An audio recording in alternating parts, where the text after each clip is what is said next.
The first rescue I'm going to show you is called the flip rescue. This is a great rescue for pulling people out of the water who are tired, can't pull themselves out, or don't know how to get out of the water, which is actually quite common. In this case, I'm pulling up to the person here in distress on my board, and I pull up as close as I can before another option is for me to get in the water, but it's quicker if I'm already on my board. I go to the end of her board, flip it over. It's easier at the end. Now I also have her paddle with me, so I'm going to take both paddles and put it across both boards. Now I'm going to climb on top of her flipped over board using the paddles for support. Now I'm going to put the paddles under her underarms and let them sit in the water. Then I'm going to fall back and flip that person up on the board, come up behind them, and then pull their legs up so they're facing towards their nose. So we'll do it again here. I'm coming in on my board. A lot quicker to come in than try to swim in or something. Using a little cross bow there, side draw to pull in sideways. I'm going to get down. I'm going to talk to her as well and make sure that if she's cold, I can assess if she's hypothermic or not, or if there's an injury involved. Grab both paddles again, flipping her board over at the end. Again, I'm going to use a hand-over-hand technique, which is a lot easier than trying to flip it in the middle. I'm also talking to her at the same time and keeping her from floating away. I'm going to now put the paddles over both boards. I'm going to climb onto her board. You should try this in rough water and all conditions so you get used to it. I'm going to put the paddles under her underarms and just let them float free. I'm directing her not to hold onto the paddles. I'm going to grab her hands or over her shoulder. Or life jacket, if you hold the life jacket, if it's loose, it will shove up in their face and it doesn't work out very well. Again, pulling the legs up on the board. Good to go. I'm going to keep her down low for low center of gravity so she doesn't fall back off again. That's a very common mistake people do once they get on the board. They get up on their knees and fall back off again, particularly if it's in rough water. Now I'm going to come back around her backside and try to get her back to shore. I have different options to get her back to shore. One is to tow her, but in this case we're pretty close to shore, so I'm going to do a technique we develop that involves pushing her board with my board. And it does require some skill, so it's good to practice it, and not all boards connect well. For example, displacement nose boards that are pointed don't often fit well with other displacement boards. So it's good to practice it before you do it. So I'm going to get behind her, a little bit of a pivot turn to get the nose up on the board. My board on her board rather, and here I come with a profile view. She's staying down low so she doesn't fall off, and I'm going by. I've actually pushed people in quite a ways with this, and you can turn them left and right. It's a great technique.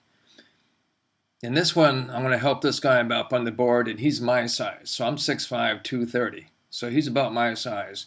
And with someone bigger than you, particularly substantially bigger than you, you need to stand up on their board, not just get up on your knees. So I'm going to demonstrate that, doing all the same stuff here, talking to him, getting him lined up in the middle, corralling the paddles. I'm going to flip his board over, hand over hand technique at the end. Much less volume board on this one. He's on a leash so he won't float away. If he wasn't on a leash, I'd have him hold the board. Paddles over the top. I'm going to climb on top of the board. And I'm also going to push my board away so when I fall back, I don't fall on top of it. Paddles under his underarms. I'm going to grab his arms in his hands. So I'm going to stand up on the board. Can be a little tricky sometimes. Standing up, now falling back. Sometimes I just do that the first time. I just stand up on the board for any size person. I want it to work the first time and not have to do it 2 or 3 times. Particularly if they're cold, you want them out of the water ASAP. Here we go again. One more of that from a slight different angle. Grabbing the paddles.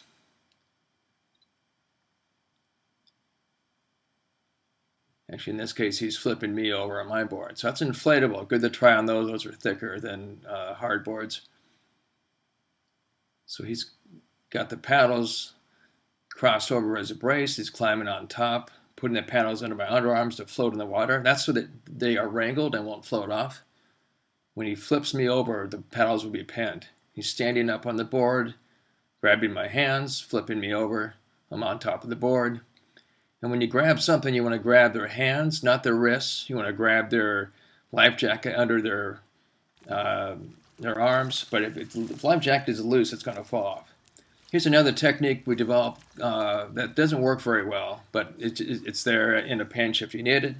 I'm sinking his board halfway. I'm going to pull him up on his own board.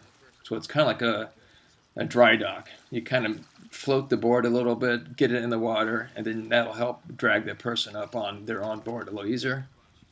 We haven't had as much effect with this as we have had with the flip rescue.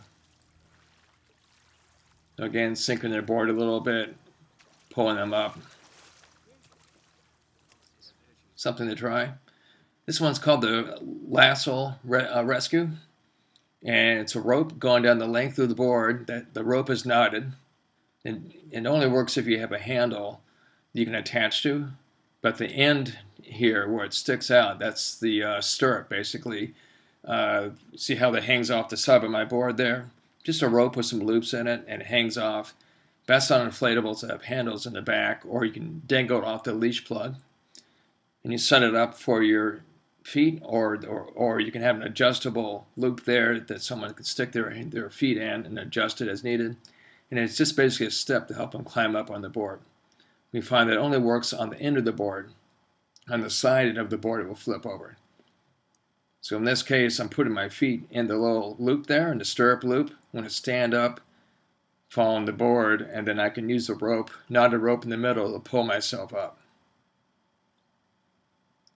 And this is actually pretty effective, and it works great also with larger people who have a hard time climbing back on the board.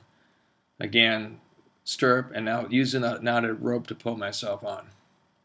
It actually is pretty effective, and you can use it with one piece of rope off the end. And it's good to try it several times to get it down before you have to use it in the real world. It can be used as a solo rescue, or as you can carry it with you to help other people on their board. This is a rescue we developed that comes out of sea kayaking.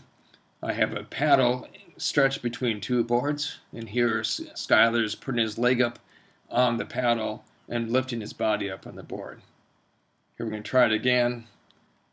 He's going to put his feet up on the board, up on the paddle rather, and then pull himself up onto his own board. We find it's easier if you actually do it in this way, putting your body up on the paddles and then lifting your legs up. So that actually works pretty good, but it may not work in super rough waters where the boards might split. Here's a tow rope, and I use two different types of tow rope. These are from a company called North Water, and this is a micro tow line. It's very small, so paddleboarders like it. You can make your own ropes on these sort of things. I'm not so good at that, so I have to buy them. So you have a line, you have a carabiner, and a floater, so the line doesn't sink. About 30 to 40 feet of line there. And that one shoves into the bag. And it can also be used as a throw rope as well as a tow line.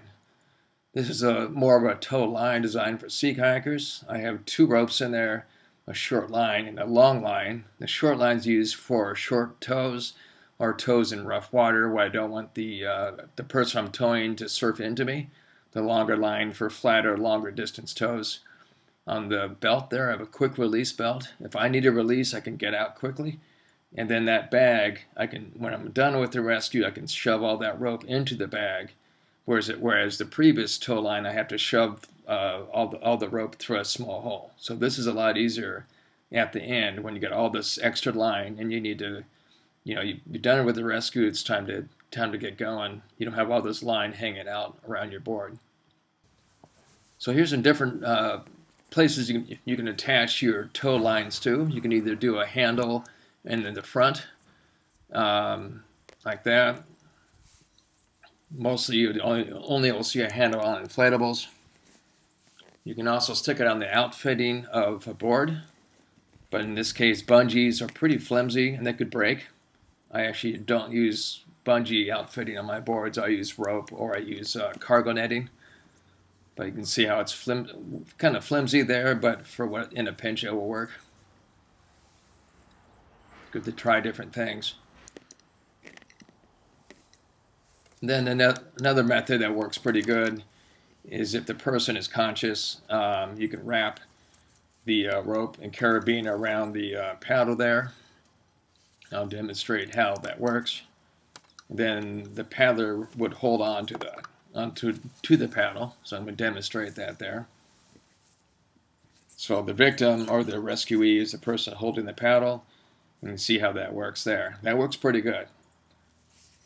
Another way you can do it if that doesn't work for some reason, I'm going to show it here. I can adjust it and grab that rope and slide it to the middle and have the person sit or prone on their chest and hold it like that. Ideally, I like people to help me paddle if they're not. If they can help me paddle, I want them to help me with that. We can get there a lot quicker that way. This is called the bridle tow. I'm going to put the rope around the board, and this is if the person doesn't have any outfitting at all. There's no handles on top. There's no bungees. This works pretty good. And I put the rope slightly behind the middle so it doesn't slide off. You can see how that's set up there. And that actually works pretty good.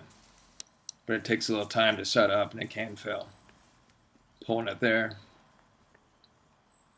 It also takes a lot of rope for that to work. So here's a sample towing. That person, the rescuee there, is going to wrap it around their paddle there, and the technique we previously showed you. Ideally, I would be attaching it, but I'm going to paddle off there. You can see how the rope will swing her around. And again, when you're rescuing someone, you want them on their knees or on their chest. Standing wouldn't work out. The lower the better so they don't fall off again. So that rope's going to swing her board around. And I'm also staying down low too. If I'm paddling upwind, I'm going to get down low. I'm already towing quite a bit of weight there.